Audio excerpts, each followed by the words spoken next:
Si l'actualité était un vase brisé, ce serait lui qui recollerait les morceaux. Martino. Le choix des connaisseurs. Je lisais un texte ce matin sur ce procès épouvantable. Là.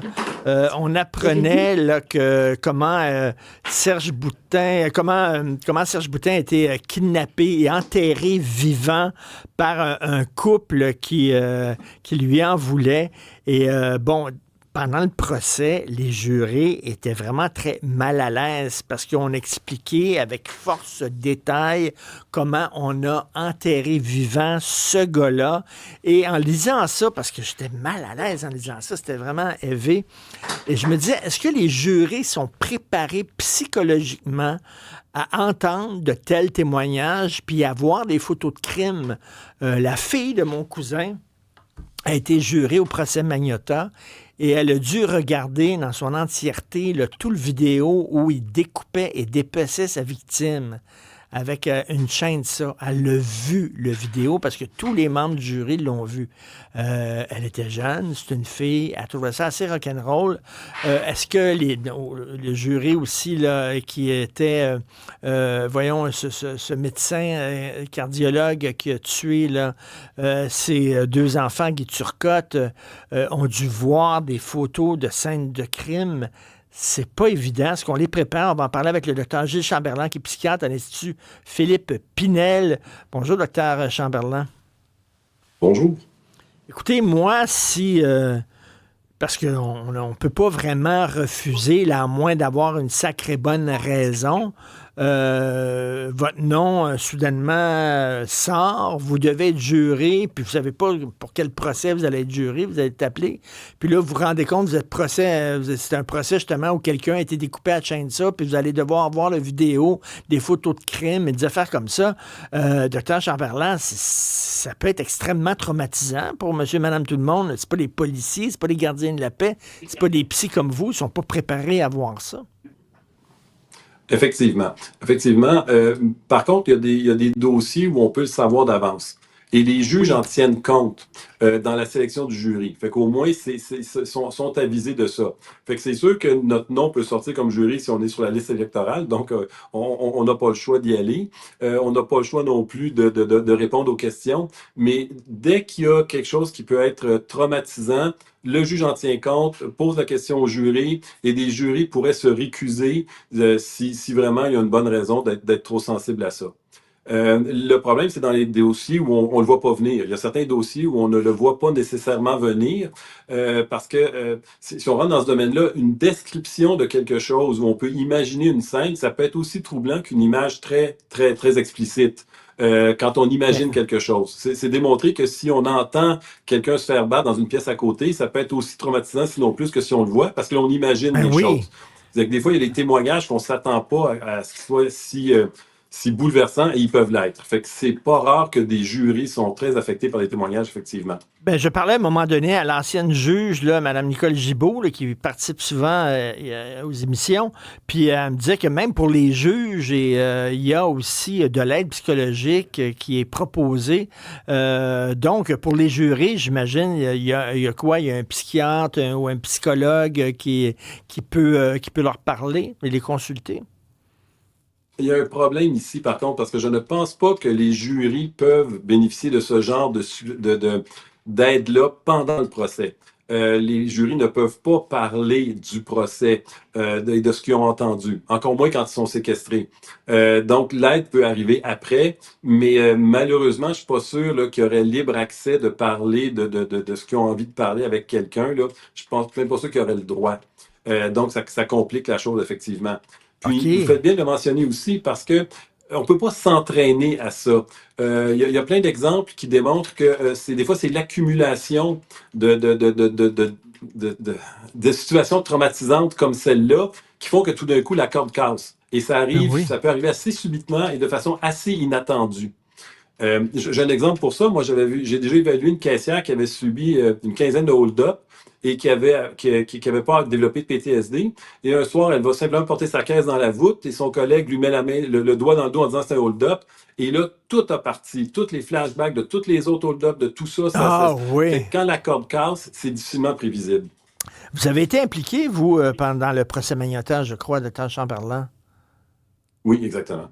C'est ça. C'est un procès. Oui. Non, mais ça devait pas être facile pour les gens, les jurés et les gens qui étaient dans la salle, même parce qu'on a diffusé, évidemment, c'est une preuve, là, la fameuse vidéo. Et je reviens là-dessus, là, la fille de mon cousin l'a vue. Elle voulait devenir avocate, donc c'est une fille qui est faite dure, puis c'est correct, elle a pu le regarder, puis elle n'a pas eu de problème.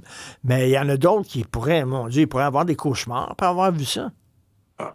Absolument. Plus que des cauchemars, on peut développer un trouble de stress post-traumatique. Ben oui. Notre livre de référence, le DSM-5, a rajouté une façon d'une ouverture d'être exposé régulièrement à des choses traumatisantes peut faire qu'on va développer un trouble de stress post-traumatique.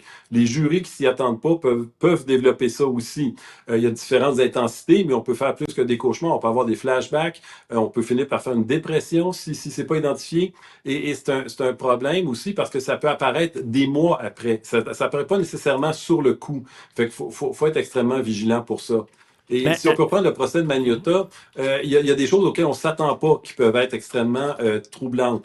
Le vidéo, c'était une preuve, tout le monde le savait, les jurés étaient avisés. Mais il y avait des vidéos de chats qui n'ont pas été admis en preuve. Mais ceux qui les ont vus ont été traumatisés simplement par des vidéos de chats. À cette époque-là, il y avait beaucoup de petites vidéos très, très mignons de chats qui commençaient. Et Magnotta en avait mis 3 en ligne qui commençaient de façon très cute, là. Et ça finissait en horreur, là. C'était des chats mangés par un boa, l'autre asphyxié dans un sac de compression. Et les gens pensaient regarder une vidéo de chat amusant, mignon, et tout à coup, ils se faisaient prendre par la vidéo, ils regardaient ça. Ça n'a pas été admis en preuve, mais ceux qui ont vu ces vidéos-là sont restés marqués. Écoutez, j'ai un ami qui était au fait des détails du procès Turcotte, là, qui a tué ses 2 enfants, puis qui me racontait les détails de ce qu'ont vu les policiers, entre autres, lorsqu'ils sont arrivés sur place. Bon, j'en parle pas, puis ça n'a pas été écrit non plus dans les journaux, puis on n'a pas donné les détails avec raison. Mais il me disait ça, puis j'ai passé une très mauvaise nuit, et puis il faisait rien que me raconter ça. Les gens qui ont vu les photos de ça, moi, je serais complètement détruit personnellement, là. Effectivement, puis quand on est juré, on peut demander une pause, mais on est obligé de rester là, on est obligé de revenir, on peut pas fuir, on peut pas fermer la télévision, oui. baisser le son. Fait qu'effectivement, ça peut être traumatisant et on a de plus en plus de vidéos, justement. Quand on faisait les procès il y a 20 ans, c'était rare qu'on avait une vidéo. Maintenant, tout le monde a un téléphone. Il y a des scènes extrêmement violentes. J'en ai encore, la semaine dernière, j'en ai quelqu'un qui est accusé d'avoir tué son ex-conjointe sur la rue. Il y a des vidéos de tout ça et c'est extrêmement difficile à regarder. Et je le répète, on peut penser qu'on est immunisé, mais on peut pas s'entraîner à ça. C'est comme une corde qui s'use, qui peut finir par casser, tout simplement.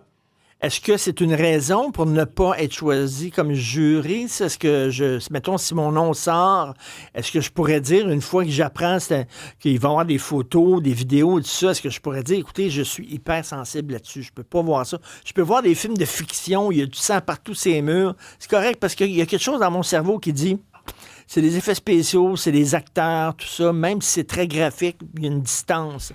Mais de voir des vraies vidéos comme ça, c'est autre chose. Tout à fait, tout à fait. De savoir que c'est arrivé pour le vrai, de savoir que la personne, c'est réel, ça ajoute de façon incroyable à l'intensité de ce qu'on regarde. Je suis persuadé que les juges en tiennent compte dans le choix des jurys. C'est pas une règle officielle, mais si le moindrement il y a quelque chose qui peut traumatiser des gens, les juges vont le demander et s'assurer que ceux qui sont là, ils sont là en pleine connaissance de cause là, quand ils acceptent d'être jurés pour des causes comme ça.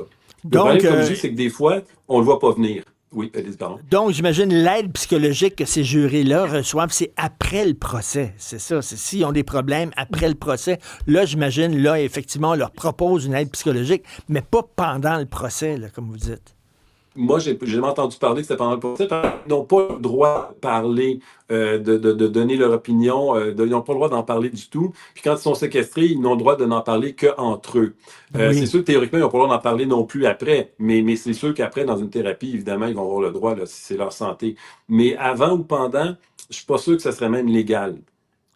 C'est une job importante d'être juré, là. C'est important dans notre société, mais c'est parfois beaucoup plus difficile qu'on peut le penser. Il y a des gens qui disent hey, c'est le fun, je vais aller là, puis je vais voir un procès, puis je vais être aux premières lignes.